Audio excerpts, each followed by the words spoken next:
Eu não consigo pensar em nenhuma outra razão. Existe 90% dos casos de suicídio, 95% é evitável, porque é fruto de uma doença mental. Disparadamente, na frente vem a bipolaridade. Porque a bipolaridade, ela vem com uma energia que o cara, quando tá na euforia, ele é brilhante. Mas quando ele cai, é a depressão mais funda que tem. Ele é dos opostos. Ou ele tá muito, muito, muito feliz, que é a euforia, que é uma alegria injustificável, ou ele tá no fundo, no fundo, no fundo.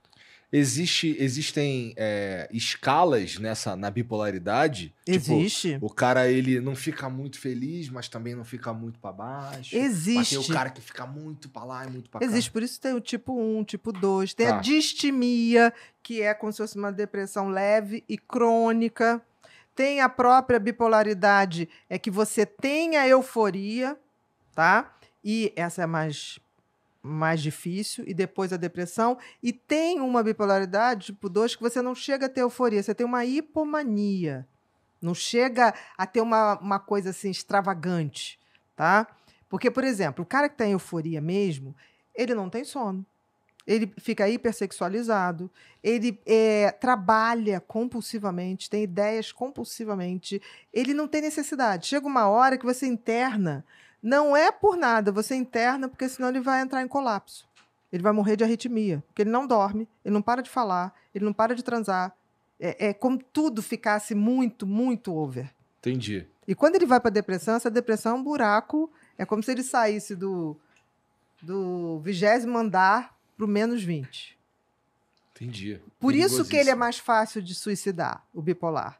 Porque como ele sabe essa o máximo... Essa oscilação é rápida? Essa oscilação, não é rápida. Não é uma instabilidade. O borderline é mais instável. Tá. O bipolar, não. O bipolar, você vê nitidamente, quando ele está na euforia, aquilo que eu falei, ele não dorme, ele tem uma hipersexualidade, ele não se cansa. Tanto que, às vezes, você chega, parou, vamos botar para dormir, porque senão ele morre de arritmia cardíaca. Não come. Nada. Muitos gastam demais, né? Tem autoconsumo. Consome. Aí quando tá em mania, tipo, eu namoro com a filha do Bill Gates. Nossa. As coisas muito loucas, né? É uma coisa que você fala assim, o discurso você vê que não é possível. Porque é uma coisa de grandeza, sabe? É uma coisa... Tudo exagerado, tudo né? exagerado. Tudo muito exagerado. E quando ele desce demais. Aí o que acontece? Como essa descida... O cara já teve no 20º andar, ele vai para o -20, ele chega lá embaixo e fala assim, nunca mais vai voltar. É a hora que ele se suicida. Porque o bipolar, ele nunca quer tratamento na fase de euforia. Porque para ele está ótimo. Ele é o Superman. É a Mulher Maravilha. Agora, quando ele deprime...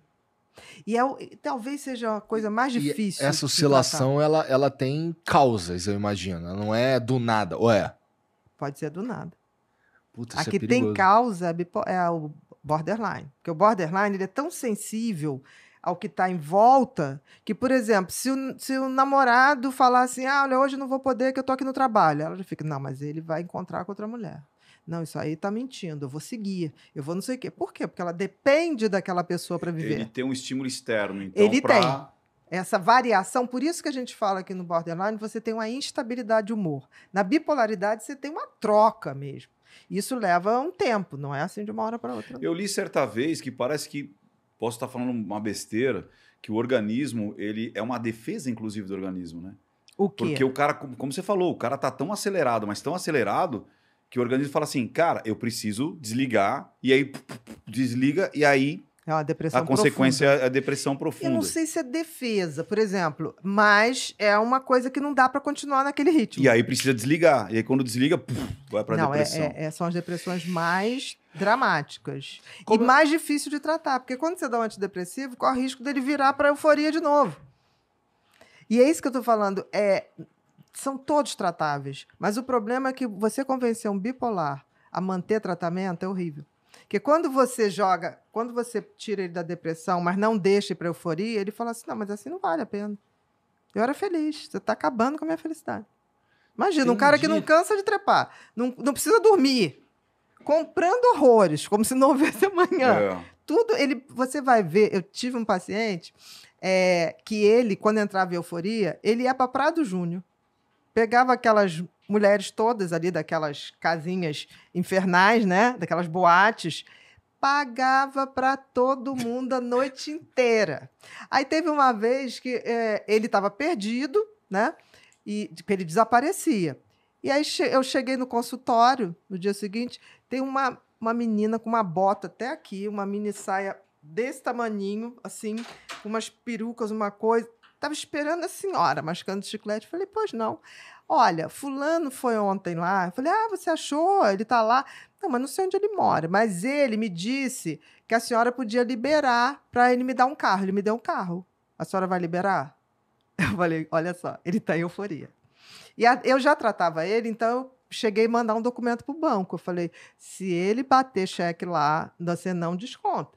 Aí, o que ele fez? Ele deu, na época era o cheque, e ele prometeu uma Mercedes classe A, você lembra? Nossa. Aí eu falei, olha, vamos fazer o seguinte, me ajuda a achar ele, que ele não está bem. A senhora já está dizendo que eu não vou ganhar um carro. Não estou falando isso. Quando ele ficar bem, se ele quiser te dar um carro, o dinheiro é dele. Ele pode te dar. Mas hoje, certamente, você não vai ter o carro. Dá para você me ajudar? Que eu posso te ajudar. Aí tá. Foi, ela achou, estava na casa de uma outra menina, Tratei, ficou bem. Aí, 2 semanas depois, ele falou assim, você pagou o carro para fulana? Eu falei, não, né? Vamos decidir isso, né? Eu prometi, né? Eu sou um sujeito homem. Eu falei, você é um sujeito homem, mas você há de convir que você estava doente. Não, vamos fazer o seguinte, qual carro que eu prometi? Eu falei, uma Mercedes classe A. Eu falei, ela não vai ter dinheiro para pagar o seguro, não vai ter dinheiro para nada, nem consertar. Você quer dar? Quero. Você tem dinheiro? Tá, dá um no Mille. Na época eu estava no Mille, com ar-condicionadozinho, porque aí ela vai ter como sustentar. Gostei da ideia. Então, eu vou pagar também o PVA e o seguro de 1 ano, para dar tempo dela se adaptar. Chamei a menina. Ela, não, já sei, né, doutora, ele é doente, tudo bem, a senhora, eu entendo, tá certo, a senhora tá vendo do seu lado, seu paciente. Falei, faria por você, se fosse minha paciente. Se bote no lugar. Aí, não, tá certo. Falei, mas ele vai te dar 1 no Mille. Você pode escolher, papapá, e eu vou lá com você. Falei, tirei ele de cena. Foi, menina, felicidade dela, a mulher. Eu te amo. Eu falei, não me ame. Não tanto. Eu falei, foi ele. E a próxima vez que ele aparecer lá fazendo isso, você vai me dar um toque. Na nossa Black Friday, o desconto vai ser incrível. Eu posso garantir isso. Você que está querendo mudar seu comportamento, entender seu funcionamento e ter mais autoconhecimento, a hora é essa. São 6 cursos por R$1.000. 6 cursos por R$1.000. E você ainda tem o direito de tirar todas as dúvidas com a nossa equipe. Muito obrigada e aproveita, porque senão só no ano que vem.